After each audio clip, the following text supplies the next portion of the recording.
அகர முதல எழுத்தெல்லாம் ஆதி பகவன் முதற்றே உலகு. அனைவருக்கும் அன்பான வணக்கங்கள். ஸ்ரீராம் ஜிட்ஸின் திருக்குறள் முழக்கம். இது திருக்குறளால் மாணவர்களை நெறிப்படுத்தும் பயணம்.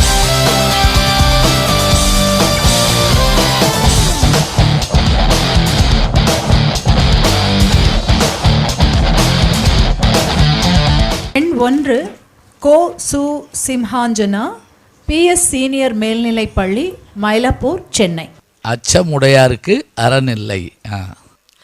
இச்சகத்துளோரெல்லாம் எதிர்த்து நின்ற போதினும், துச்சமாக எண்ணி நம்மை தூறு செய்த போதினும், பிச்சை வாங்கி உண்ணும் வாழ்க்கை பெற்றுவிட்ட போதினும், இச்சை கொண்ட பொருளெல்லாம் இழந்து விட்ட போதினும், நச்சை வாயிலே கொணர்ந்து நண்பரூட்டும் போதினும், பச்சையூனி எய்ந்த வேர் படைகள் வந்த போதினும், உச்சி மீது வானிடிந்து வீழுகின்ற போதினும், அச்சமில்லை அச்சமில்லை அச்சம் என்பதில்லையே.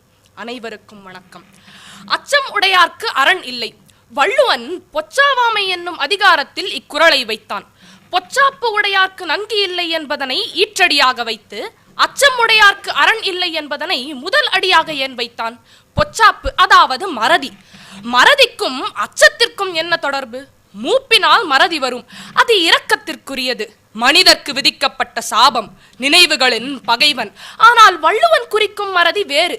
இது இளமையில் வருவது, இன்பக் களிப்பினால் ஏற்படும் மனநிலை, ஒரு வகை மயக்கம். செய்ய வேண்டுவனவற்றை நினையாது இருத்தல், அதனை அறிந்திருந்தும் செய்யாமல் புறக்கணித்தல். சோர்வு என்பது ஆற்றல் இழப்பினால் உண்டாகும் தளர்ச்சி. உடல் சோர்வும் உள்ளச்சோர்வும் வலிமை குறைவின் அடையாளம். ஆனால் வள்ளுவன் குறிக்கும் சோர்வு ஆற்றல் மிகுதியினால் உண்டாவது. இது செய்தற்குரிய கடமைகளை செய்யாமல் நழுவவிடும் அலட்சிய போக்கு. பொச்சாப்பு என்னும் சொல் இப்பொருள் அனைத்தையும் ஒரு சேர காட்டுகிறது. பொச்சாவாமை என்பதற்கு உருவும் திருவும் ஆற்றலும் முதலியவற்றான் மகிழ்ந்து தற்காத்தலினும் பகை அழித்தல் முதலிய காரியங்களினும் சோர்தலை செய்யாமை என்பது பரிமேலழகர் உரை. எல்லையற்ற அழகு, செல்வம், வலிமை, உடற்கட்டு, கல்வி முதலியனவும் போதைப் பொருட்களே. இவற்றோடு நாடு, அரண் ஆகியவை பிறரை துச்சமாக எண்ணி புறக்கணிப்பதற்கு காரணமாக அமைகின்றன. இவர்கள் பிறரால் நம்மை என்ன செய்துவிட முடியும் என்று புறக்கணித்து சோர்ந்து கிடப்பர். இச்சோர்வு துன்பங்கள் வளர்வதற்கு வழிவகுக்கும். இது புகழ்கொல்லி, மரணத்தின் முன்னோட்டம். ஒருவன் வலிமையினால் மயங்கும் பொழுது இகழ்ச்சியினால் கெட்டவர்களை எண்ணி பார்த்தல் அழியாமைக்கு வழி. ஒருவன் தன் நிலை உயரும் பொழுது இவற்றை மறவாது இருத்தல் தற்காப்பு. ஆக மறவாமை உயர்வை தக்க வைத்துக் கொள்ள தக்க வழி. தன்னம்பிக்கை எல்லை கடக்கும் பொழுது அது அலட்சியத்திற்கு வழிவகுக்கிறது. அலட்சியம் மயக்கத்தை தருகிறது, மயக்கம் சோர்வை தருகிறது, சோர்வு அச்சத்தை தருகிறது. அச்சம் ஒருவனிடம் உள்ள எல்லா பலங்களையும் திறன்களையும் பயனற்றதாக்கி விடுகிறது. இதுவே அச்சத்திற்கும் மறதிக்கும் உடைய தொடர்பு. போர் படைதனில் தூங்கியவன் வெற்றி இழந்தான், உயர் பள்ளியில் தூங்கியவன் கல்வி இழந்தான், கடைதனில் தூங்கியவன் முதல் இழந்தான், கொண்ட கடமையில் தூங்கியவன் புகழ் இழந்தான். எனவேதான் அச்சமுடையார்க்கு அரண் இல்லை என்பதனை பொச்சாவாமை அதிகாரத்தில் வைத்தான் வள்ளுவன். பொய்யா மொழி என்றைக்கும் பொய்க்காது. அறம் செய்ய விரும்பு என்றாள் ஔவை, அச்சம் தவிர் என்றான் பாரதி. ஔவையை போற்றியவன் பாரதி. பின்பு புதிய ஆத்திச்சூடி ஏன்? அறம் செய்ய விரும்புவோர் அச்சத்தை தவிர்க்க வேண்டும் என்று உணர்த்தினான் பாரதி. துன்பமும் நோயும் மெய்யடியார்க்கு அன்றோ? எது அறம்? மனத்துக்கண் மாசிலன் ஆதல் அனைத்து அரண். அவ்வரத்தினால் வருவதே இன்பம். அவ்வரத்தினுங்கு ஆக்கமும் இல்லை, செயற்பாலது ஓரும் அரண். எனவேதான் இருமை வகை தெரிந்து ஈண்டு அறம் பூண்டார் சான்றோர். இவ்வரத்தினை கொள்கையாக பற்றி வாழ வேண்டுமெனில் துணிவு வேண்டும். அத்துணிவுடையவன் பணிவுடையவன் ஆவான், பணிவுடையவன் அன்புடையவன் ஆவான், அன்புடையவன் அறத்திற்கு மட்டுமல்ல மரத்திற்கும் அதுவே துணை என உறுதி கொள்வான். அவன் அச்சமின்றி வாழ்வான். அச்சமற்றவனோ அன்பு, நான், ஒப்புரவு, கண்ணோட்டம், வாய்மையோடு 5 சால்பு ஊன்றிய தூண் என நிமிர்ந்து நிற்பான். இல்லை இல்லை, நிமிர்ந்து நிற்பர். அச்சம் உடையவனோ அழுக்காறு, அவா, வெகுளி, இன்னாச்சொல் 4ற்கும் அடிமைப்பட்டு கிடப்பர். அச்சமும் பேடிமையும் அடிமை சிறுமதியும் முச்சத்திற்கொண்டார், ஊக்கமும் உள்வலியும் உண்மையில் பற்றுமிலா மாக்கள், மானம் சிறிதென்றெண்ணி வாழ்வு பெரிதென்றெண்ணும் மீனர்கள். இவர்களுக்கு வாழும் தகுதியும் இல்லை, இவ்வுலகில் இருக்கும் நிலைமையும் இல்லை என உறுதிப்பட பேசுகிறான் பாரதி. நீதியும் தர்மமும் வெற்றியும் அறத்தினால் விளைவன. அவ்வறத்தினை காப்பது துணிவு, அச்சமின்மை. தேரா மன்னா என விழித்த துணிச்சல் கண்ணகிக்கு வந்தது கணவனை இழந்த வருத்தத்தால் அன்று. வெறும் இழப்பினால் வருவது துக்கமும் ஆத்திரமும். ஆனால் நீதி தவற்றினால் இழப்பு நேரும் பொழுது அதனை எதிர்த்து நிற்பது அறச்சீற்றம். கண்ணகி பேசியது அறமேடையில் நின்று. அந்த அறவுரை மறவுரை ஆயிற்று. அறம் அறிந்து ஆன்று அமைந்த சொல்லான் என நிமிர்ந்து நின்றாள் கண்ணகி. அவள் சொற்களின் திறம் அறிந்தான் பாண்டியன். எனவேதான் நிறுத்தினான். பொன்சை கொல்லன் தன் சொல் கேட்ட யானோ அரசன் யானே கள்வன் என நீதி பேசும் துணிவு பெற்றான். செல்லுயிரால் செங்கோல் நிமிர்த்தினான். நீதி கேட்பவனும் நீதி சொல்பவனும் அச்சமற்றவர்களாய் பாரபட்சமற்றவர்களாய் வாழ்ந்த நாடு இது. எனவேதான் ஒரு பசு சமர்ப்பித்த மனுவிற்கு கூட மனு நீதி கிடைத்தது. பெட்டிஷன் டிஸ்மிஸ்ட் என்றால் பசு அப்பீலுக்கா போயிருக்கும். கன்றின் உயிரும் காவலன் உயிரும் ஒன்றென கருதிய நாடு இது. அதர்மத்தை எதிர்த்து புறப்படும் பொழுது அன்பும் பாசமும் நம்மை தடுக்கும். எதிரில் இருக்கும் உறவுகளை கண்டு விஜயன் தன் காண்டீபத்தை நழுவ விட்டான். அவனை ஆட்டி படைத்தது பாசம். பாசத்தால் விளைந்த ஒரு நொடி சுயநலம், யான் என்ற ஒரு நிமிட மயக்கம், தர்மத்தினை கைவிட யோசனை சொல்லும் அச்சம். இந்த காட்சி நம் ஒவ்வொருவர் வாழ்க்கையிலும் ஏதேனும் ஒரு தருணத்தில் வரும். இது அறுபட வேண்டும் என்பதே கீதை. உறவையே கருதி சிறுமை கொண்டு ஏதோ பிதற்றுகின்றாய். வஞ்சகர் தீயர் மனிதரை வருத்துவோர் நெஞ்சத்தருக்குடை நீசர்கள் இன்னோர் தம்மோடு பிறந்த சகோதரராயினும் வெம்மையோடு ஒருத்தல் வீரர்தம் செய்யலாம் பேடிமையகற்று நம் பெருமையை மறந்திடேல் என பார்த்தனுக்கு கண்ணன் உரைத்ததை சத்ரபதி சிவாஜி தன் சைன்யத்திற்கு உரைத்தான். அச்சம் பற்றினால் பேடிமைக்கு ஆட்படுவோம், பேடிமை ஆட்கொண்டால் பெருமையை மறப்போம், பெருமையை மறந்தால் அடிமைகளாவோம். தர்மத்தினை நிலைநிறுத்த புரியும் போரில் எவர் வீழினும் ஸ்தித பிரஜர்கள் அதை பற்றி கவலை கொள்வதில்லை. அத்தகைய தவப்புதல்வர்களை பெற்ற தாய்மாரை புறநானூறு அடையாளம் காட்டுகிறது. போர்ப்புறம் கொடுத்தான் மகனெனில் அவன் பாலுண்ட மார்பகங்களை அறுப்பேன் என பேசினாள் அத்தாய்.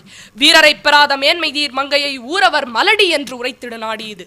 கார்கில் போரில் உயிர் துறந்த சரவணனின் தாயாரிடம் பத்திரிகையாளர்கள் பேட்டி எடுக்கிறார்கள். ஒரே மகனான சரவணனை போரில் இழந்துவிட்ட உங்கள் மனநிலை எப்படி என்று கேட்ட பொழுது, இந்தியாவை காப்பாற்ற போருக்கு மற்றொரு மகனை கொடுக்க முடியவில்லையே என வருந்தினாள் அத்தாய். வீமன் திரளும் அவருக்கு இளைய விஜயன் திரளும் விளங்கி நின்ற சேம மணிப்பூன் திருநாடு இது. 1971 இந்தியா பாகிஸ்தான் எல்லையில் லோங்கேவால் என்னும் இடத்தில் பாகிஸ்தான் இந்தியா மீது திடீர் தாக்குதல் நடத்துகிறது. அப்போது முன்னிரவு. அந்த எல்லையில் இருந்த இந்திய ராணுவ வீரர்கள் வெறும் 149 பேர் மட்டுமே. இரவு முழுதும் போராடினாலும் ஒரு வீரன் கூட உயிர் மிஞ்ச முடியாது. எனினும் விடியும் வரை போராடினால் இந்திய விமானப்படைக்கு தகவல் கிடைத்து எப்படியேனும் எல்லையை காத்து விடலாம். இந்த சோதனை வந்த பொழுது 149 வீரர்களும் ஏகமனதாக வீரப்போரிட்டனர். மரணம் நிச்சயம் என்று தெரிந்தும் வெகு சிலரை தவிர்த்து பல பேர் வீரமரணம் எய்தினர். காலையில் விமானப்படை வந்து பாகிஸ்தானிய அதர்ம போரை அடக்கியது. இவ்வீரர்கள் வாழும் வரை போராடவில்லை, சாகும் வரை போராடினார்கள். வாழ்தல் வேண்டி போராடவில்லை, வாழ்விக்க வேண்டி போராடினார்கள். காப்பியமும் புராணமும் இலக்கியமும் வீரத்தினை போற்றியது கத்தி பிடித்தவர்களை கருதி மட்டுமல்ல, சத்திய வழி நடந்தாரையும் பக்தியில் சிறந்த அடியாரையும் சேர்த்துத்தான். கற்றுணை போட்டி ஓர் கடலில் பாய்ச்சினும் என பேசவும் கற்றுணை பூட்டி ஓர் கடலில் பாய்ச்சினும் என பேச வைத்தது வீரம் நிறைந்த பக்தி. சிலுவை சுமந்த இயேசுவும் மெக்கா முதல் மதினா வரை நடந்த நபிகளும் வீரம் நிறைந்த பக்திக்கு சாட்சி. மாளிகை துறந்து மயான பூமியில் வாழ்ந்தாலும் ஆவி துறந்த மகன் அனாதை பிணம் ஆனாலும் சத்திய வழி துறக்காத உத்தமனாய் ஹரிச்சந்திரன். அவன் வழி பின்பற்றிய அண்ணல் காந்தி. நீதிக்கும் தர்மத்திற்கும் பக்திக்கும் வயது கிடையாது. இத்தகைய பெருமை வாய்ந்த நாடு நம் நாடு. ஆனால் இன்று தெற்கே சிங்களம், மேற்கே பாகிஸ்தான், எல்லா திசைகளிலும் சீனம், உள்நாட்டில் ஊழல், தீவிரவாதம்.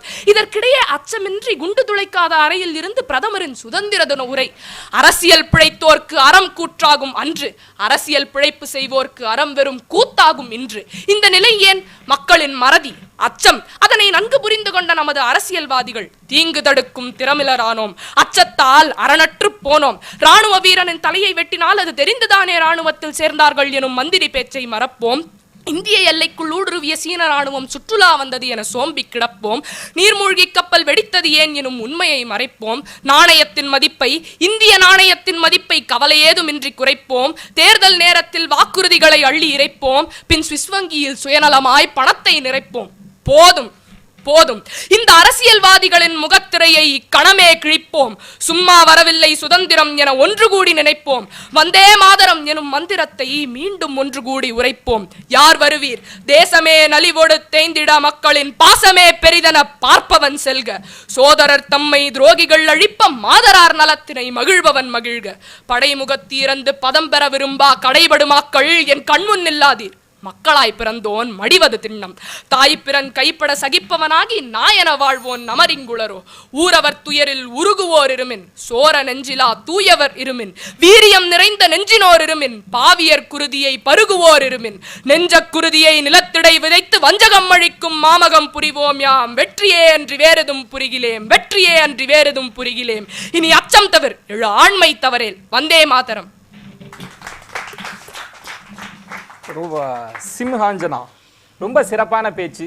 இந்த அச்சம் உடையாருக்கு அப்படின்றதுல நான் ஒரே ஒரு இவ்வளவு தூரம் ஆழமாக பேசியதுனால ஒரு பேச்சாளன் அப்படின்ற முறையில் ஒரே ஒரு விஷயம் சொல்லணும் அப்படின்னு நினைக்கிறேன். சிலர் தான் திருக்குறளுக்கு சொற்களின் வாயிலாக பொருள்களை தேடுவார்கள். ஆனால் நீங்கள் பேசிய உரை வள்ளுவர் பேசிய அந்த பொருள் தளத்திலிருந்து நீங்கள் சொற்களை பார்த்திருக்கிறீர்கள். ரொம்ப ஆழமான உரை. இந்த அரங்கம் அவருக்கு ரொம்ப பாராட்டுகளை தெரிவித்துக் கொள்ளும்படி கேட்டுக்கொள்கிறேன். நடுவர்களுக்கான மதிப்பீடுகள். மணிப்பிரவாள நடை என்பார்கள். அப்படி ஒரு தங்கு தடை இன்றி எடுத்த குறளின் பொருளிலிருந்து சற்றும் மாறுபடாமல் அந்த குறளிலேயே தங்கி இருந்தது உன் மொத்த கவனமும். உன்னுடைய ஒவ்வொரு வார்த்தைகளும் அந்த குறளையும் அதை சார்ந்த பொருளாகவுமே வெளிவந்தன. மெய் சிலிர்த்தது உன் பேச்சை கேட்ட பொழுது. வேப்ப மரத்தின் உச்சியிலே பேயொன்று ஆடுதென்று விளையாடும் வயதிலே சொல்லி வைப்பார்கள், உன் வீரத்தை முளையிலே கிள்ளி வைப்பார்கள் என்பார்கள். அதாவது அரண்டவன் கண்ணுக்கு இருண்டதெல்லாம் பேச, பயப்படுறவனுக்கு ஒவ்வொரு நொடியுமே சாவு, பயப்படாமல் இருக்கிறவனுக்கு ஒரே ஒரு முறை தான் சாவு. இந்த மாதிரி சின்ன வயசுலேயே உனக்கு பயத்தை ஊட்டி வைத்தார்கள் என்றால் உன்னுடைய வீரம் தொலைந்து போகும். அதே போல நல்ல விஷயங்களை சொல்லி நம்மளை மேல்நிலைக்கு கொண்டு வந்தவர்களை மறக்காது இருக்க வேண்டும். அப்படி நீ அவர்களை மறந்தால் உனக்கு என்ன நிலை வாய்த்தும் உனக்கு அதனால் பிரயோஜனம் இல்லைங்கிற ஒரு அற்புதமான குரலை ரொம்ப அழகா நீங்க சொன்னீங்க. வாழ்த்துக்கள் சிம்ஹாஞ்சனா. நிஜமாவே ஒரு சிம்மாசனத்துல தான் உட்கார்ந்துருக்கீங்க சிம்ஹாஞ்சனா. மனா சார், நீங்க சொல்லுங்க. அர்த்தம் பொருந்த தலைப்போட ரொம்ப மிகுந்த ஆவேசத்தோட ஒரு எழுச்சியோட பேசியிருக்கீங்க. ரொம்ப அதுக்கு முதல்ல வாழ்த்துக்கள். அப்புறம் இதில் முழுக்க பாரதியுடைய பாடல்களை இவ்வளவு ஒரு எழுச்சியோட இந்த பேச்சில் அங்கங்கே பயன்படுத்தியிருக்கீங்க. இது கண்ணகியிலேருந்து ஆரம்பித்தாலும் கூட நீங்கள் நடப்பு கால அரசியல் இருக்குல்ல, குறிப்பிட்ட இப்போ இன்றைய நிலவக்கூடிய ஊழல் வரைக்கும் அதை எதிர்த்து ஒரு ஆவேசமாக ஒரு கேள்வி எழுப்பக்கூடிய நிலையை நீங்கள் அந்த பேச்சில் உருவாக்கியிருக்கீங்க. இந்த உணர்வுக்கு ரொம்ப இந்த உணர்வை போற்ற வேண்டியிருக்கு. இந்த உணர்வுக்கு ரொம்ப வாழ்த்துக்கள். நன்றி நன்றி நன்றி. கொஞ்சம் பொறாமையாக கூட இருக்குது. இப்படிலாம் நாங்கள்லாம் பேசுனதில்லை. அது மட்டும் இல்லை, கொஞ்சம் ரொம்ப எங்களுக்கு அச்சம் ஏற்படுது பேச்சாளர்களுக்கு. இப்போ பெரிய போட்டி கடை போட்டால் போட்டிருக்கு அப்படிங்கிற மாதிரி இந்த வால்மார்ட்டை கட்டு பயந்த மாதிரி நாங்கள் பயப்படுறோம். ரொம்ப ரொம்ப அழகாக இருந்தது. இன்னொன்று என்னென்னா, இந்த தலைப்பில் பேசுறது கஷ்டம். ஏன்னா மற்ற தலைப்புகளில் கூட கொஞ்சம் ஒரு லேசாவது புரிஞ்சிடும். இது ஜென்மத்துக்கும் புரியாது. அச்சமுடையாருக்கு அரண் இல்லைன்னா இது எந்த வகையில் சேர்றது, தலைப்பு அதிகாரத்தை எங்கே போய் தேடுறது, இதெல்லாம் கொஞ்சம் அச்சம் இருக்கும். சில பேர் கொஸ்டின் பேப்பரை பார்த்த உடனே ஃபெயில்னு கண்டுபிடிப்பாங்க. ரிசல்ட்டெல்லாம் வர வேண்டியதில்லை. கண்டளவே தோற்றான் உயிருங்கிற மாதிரி பார்த்தோன்னே போயிடுவான். ஆனால் நீங்கள் அதை சொன்னது அதே மாதிரி இந்த புகழ்கொல்லின்னு ஒரு வார்த்தை பயன்படுத்துனீங்க. ரொம்ப பூச்சிக்கொல்லி தான் இத்தனை நாளாக கேள்விப்பட்டிருக்கோம். நம்ம அந்த புகழ்கொல்லிங்கிற ஒரு வார்த்தையை கொண்டு வந்தது, அது அந்த உச்சத்தினில் இருக்கிற போது எப்படி அது மறதி ஏற்படுங்கிறத ரொம்ப அழகாக சொன்னீங்க. இன்னொன்று ஒரு கம்பீரம் இருந்தது பேச்சில். அது ரொம்ப இதுதான் இப்போ பேசுகிற பேச்சாளர்கள் பேசுகிறவங்க எல்லோரும் என்ன நினைக்கணும்னா, எங்கனக்குள்ளே நமக்கு பயம் வருமோ அதை தவிர்க்கிறதுக்கு அந்த அச்சமில்லைங்கிறத சொல்கிற போது எல்லாருக்குமே அது போயிடணும். சில பேர் கூட கூட்டு போய் நம்மளை பயமுறுத்தியே கூட்டுவாங்க. அது ஒரு கஷ்டம் இருக்கும். அதெல்லாம் இல்லாமல் ரொம்ப நல்லா சொன்னீங்க. ரொம்ப வாழ்த்துக்கள். தொடர்ந்து நீங்கள் இந்த மாதிரி நிறைய பேசணும், விருதுகள் பெறணும். வாழ்த்துக்கள். அடுத்த பேச்சாளர்.